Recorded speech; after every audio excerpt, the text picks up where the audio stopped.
Nesse vídeo eu vou falar a respeito do livro Walt Disney, O Triunfo da Imaginação Americana, do Neil Gaiman. Eu vou começar esse vídeo dizendo o seguinte: eu nunca li nenhuma biografia de nenhuma personalidade, mas quando eu vi esse livro na livraria, na extinta livraria Saraiva, no caso a loja física, não na internet, eu resolvi comprar e assim, foi uma das melhores leituras que eu já fiz na vida. Eu também não sei se existem outras biografias do Walt Disney que foram lançadas aqui no Brasil, mas eu devo dizer que essa aqui é a melhor que existe. Porque conforme o Neil Gaiman revela nas notas de agradecimento, ele teve acesso a praticamente tudo que dizia respeito ao Walt Disney. Então ele teve acesso a documentos, a arquivos de áudio. Se eu não me engano, ele chegou a entrevistar a Diane Miller, que na época era a única filha dele que ainda estava viva. E assim, o que ele juntou nesse livro é sensacional. É um livro brilhante,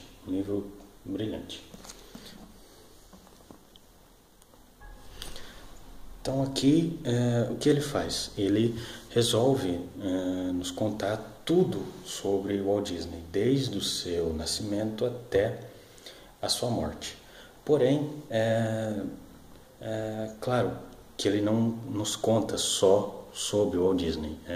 Ele também nos dá informações sobre quem foram os pais dele, quem foi a esposa dele, como era a cidade onde ele passou a infância no interior dos Estados Unidos, como era a relação dele com os membros da sua equipe no estúdio. Enfim, ele faz um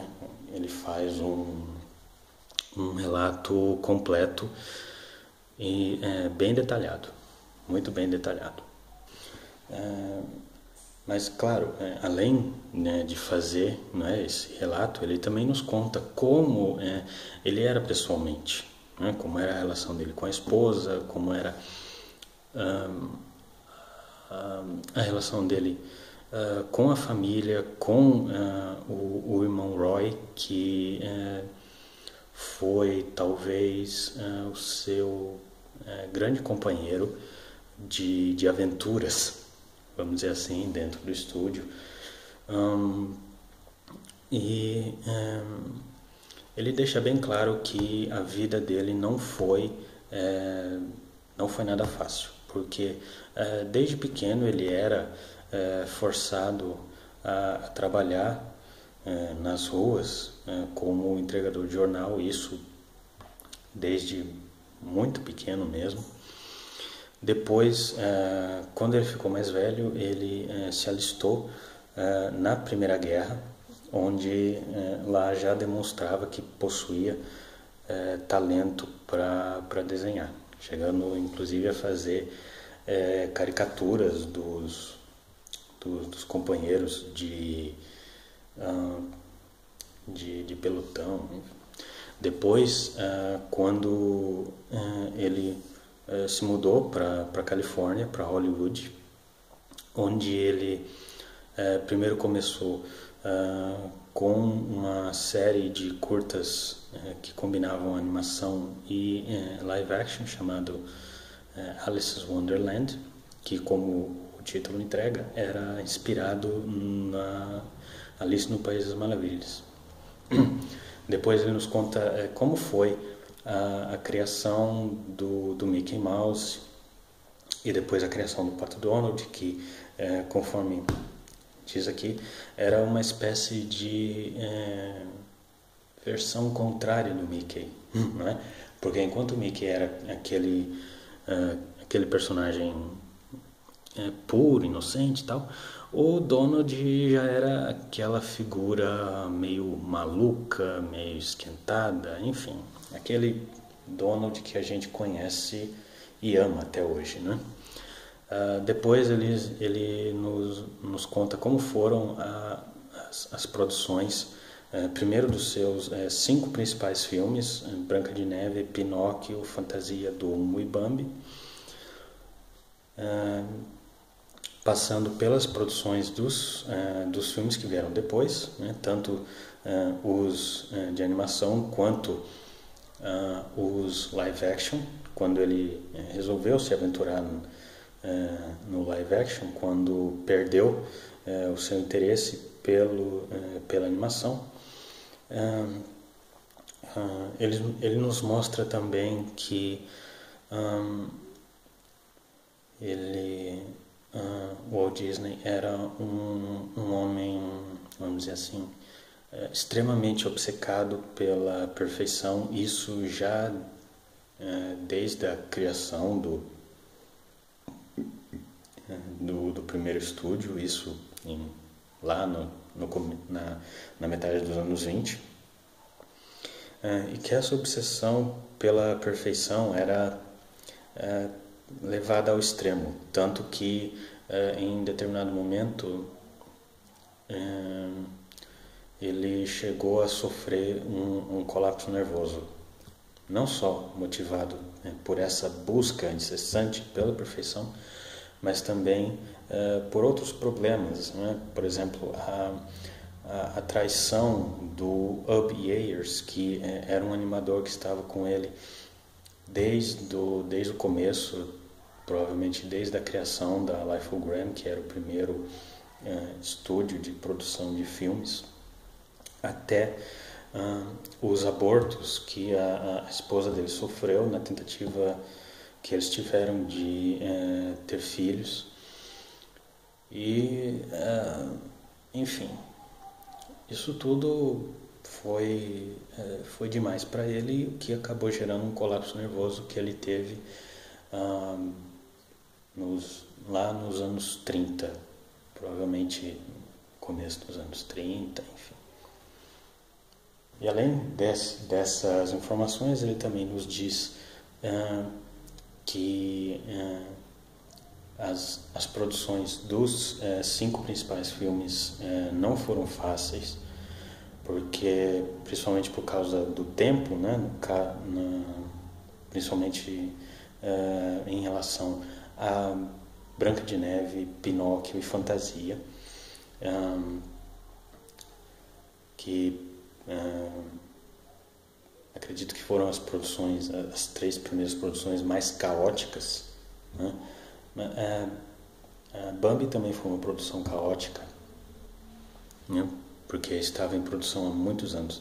Ele também nos revela isso, que muitos dos filmes que foram lançados depois, né, dos 5 principais, estavam em produção durante anos. Então, o que de certa forma era uma insatisfação para ele, porque não estavam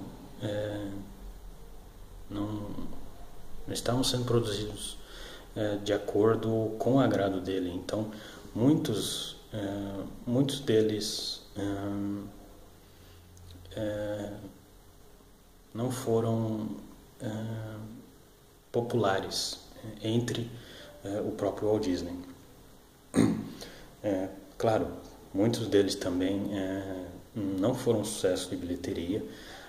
O primeiro sucesso de bilheteria após o período negro do estúdio, que foi marcado pela greve dos animadores e também pela Segunda Guerra, que foi o período em que, vamos dizer assim, talvez um dos mais negros do estúdio, não é? Porque eles eram obrigados a produzir filmes relacionados à guerra. Então, fugia do padrão de fantasia que o Walt Disney tinha interesse em produzir. Então, não foi um período fácil. A greve dos animadores também não foi um período fácil, porque destruiu a harmonia que existia no estúdio desde o começo, desde da criação do Walt Disney Studios, lá em 1926, 27, o que prejudicou a relação dele com os membros da equipe.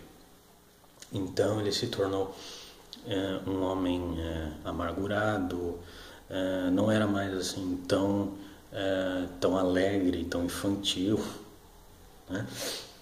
O que, na opinião de muitos, destruiu a harmonia do estúdio e também, de certa forma, prejudicou a produção dos outros filmes, porque ele perdia o interesse neles facilmente. Então, em certos momentos, o Gabler relata que ele participava apenas das primeiras reuniões de produção. Depois, ele voltava sua atenção para outra coisa, principalmente trens em miniatura, que era uma coisa que ele adorava desde pequeno. Mas, conforme relatei antes, o primeiro sucesso que o estúdio teve depois desse período negro que foi o período da greve dos animadores e a Segunda Guerra, foi Cinderela. O que foi muito bom para o estúdio, mas ele já não sentia o mesmo entusiasmo de antes, em consequência do que aconteceu anteriormente. O que ele revela também, isso é curioso, aliás, eu acho até que já tinha conhecimento desse fato, mas não sabia porquê, é que a versão animada do Alice no País das Maravilhas não foi um sucesso, tanto de crítica quanto de público, e também não foi um filme bem visto pelo estúdio, porque, de novo, estava em produção há muitos anos, vários roteiristas passaram por ele, vários enredos foram discutidos. Em certo momento ele chegou a discutir a possibilidade de fazer um filme live action misturado com animação, mas isso, como nós sabemos, foi deixado de lado. Mas infelizmente não deu certo. O que deu certo depois foi Peter Pan, que também estava em produção há muitos anos, mas teve um resultado mais feliz, tanto de público quanto de crítica e dentro do estúdio também. Mais para frente, né, o Gabler nos conta como foi o processo de criação da Disneyland, né, que é conhecido como The Happiest Place on Earth, né. Não me lembro se isso é citado aqui, acho que isso é citado uma vez só. Mas ele nos conta que, se eu não me engano, o Walt Disney ele teve a ideia para o parque, acho que lá nos anos 30, depois de Branca de Neve, ou antes até de Branca de Neve, mas só conseguiu realizá-lo em 1959. Vamos ver aqui.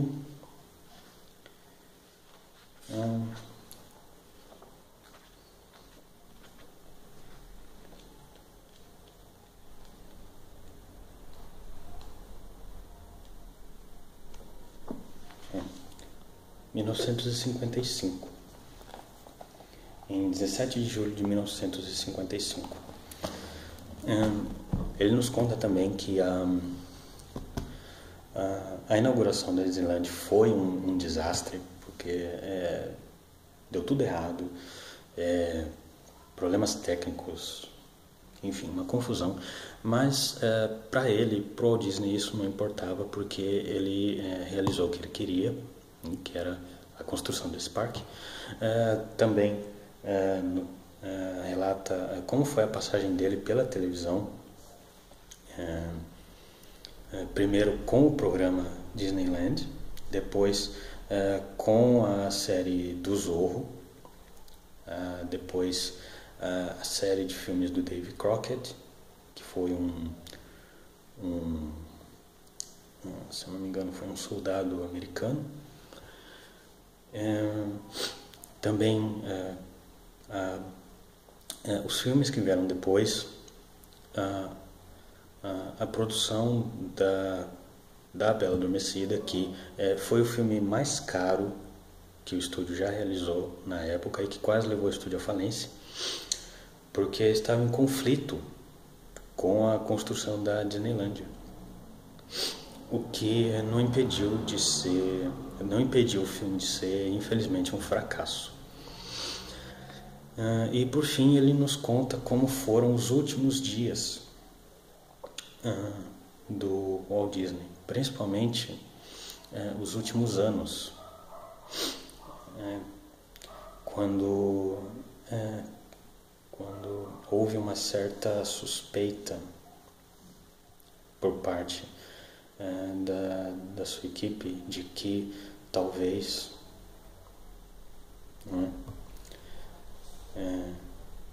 ele não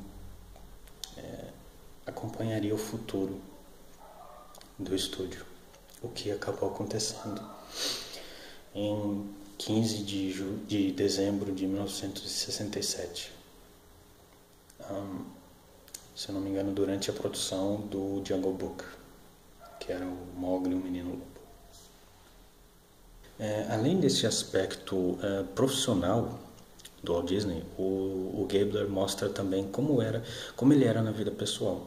Então, ele tinha uma boa relação com a esposa, com as filhas. Ele desmente aquele fato de que ele era comunista e antissemita, tá? Vale lembrar. Inclusive, eu nunca acreditei que ele era antissemita, isso é uma bobagem. E também diz que ele teve uma vida marcada por muitas e muitas enfermidades. Então,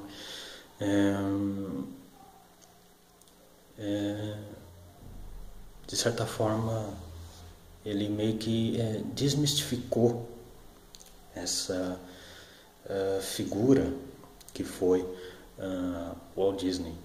E claro,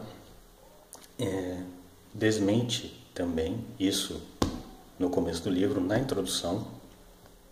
Não sei se é um spoiler, mas enfim, desmente essa teoria de que ele foi congelado, né? E que planejava ser trazido de volta, não sei quando. Na verdade, ele foi cremado e foi enterrado num cemitério próximo ao seu estúdio.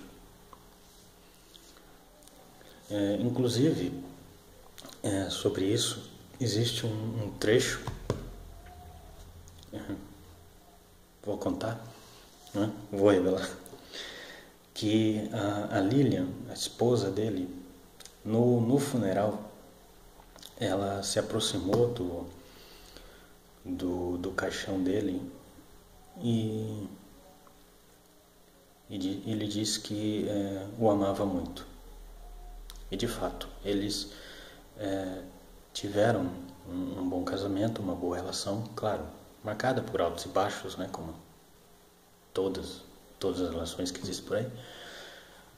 Mas isso, de certa forma, mostrou que, apesar das dificuldades, ela nunca saiu de perto dele. Interessante isso, né? Para finalizar, eu quero dizer que a leitura desse livro foi uma das melhores que eu já fiz na vida. Eu não li essa edição, essa segunda edição em capa dura. Na verdade, eu li essa primeira edição em brochura, que contém cerca de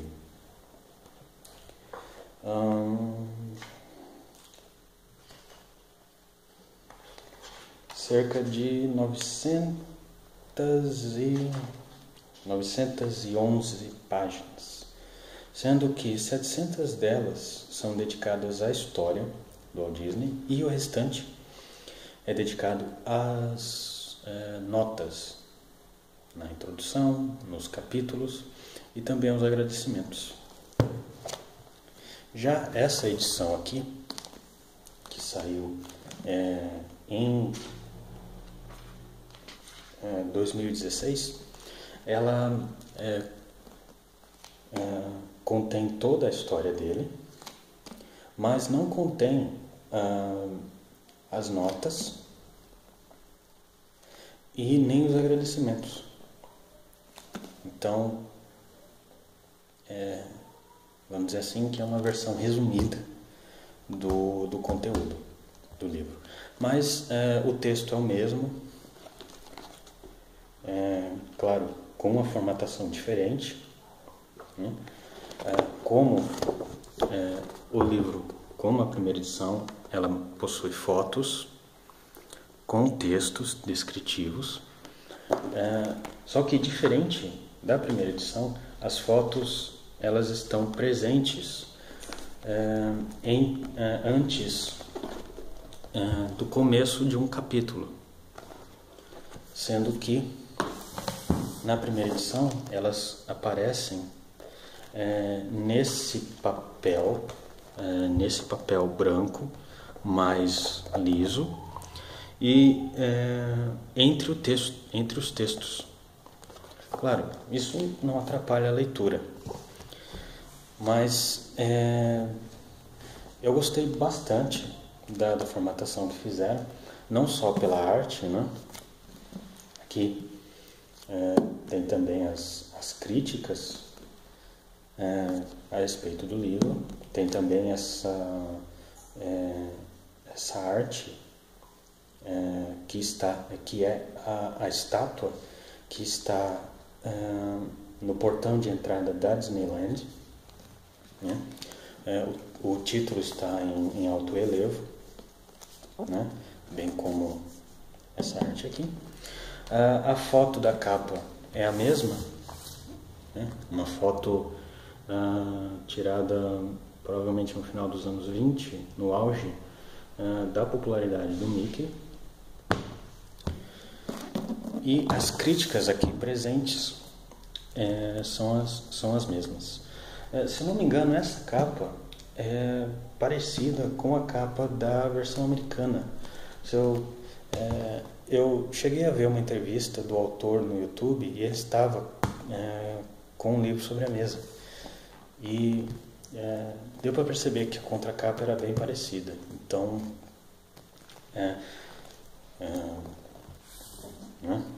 deu para ver que a Novo Século se inspirou, né?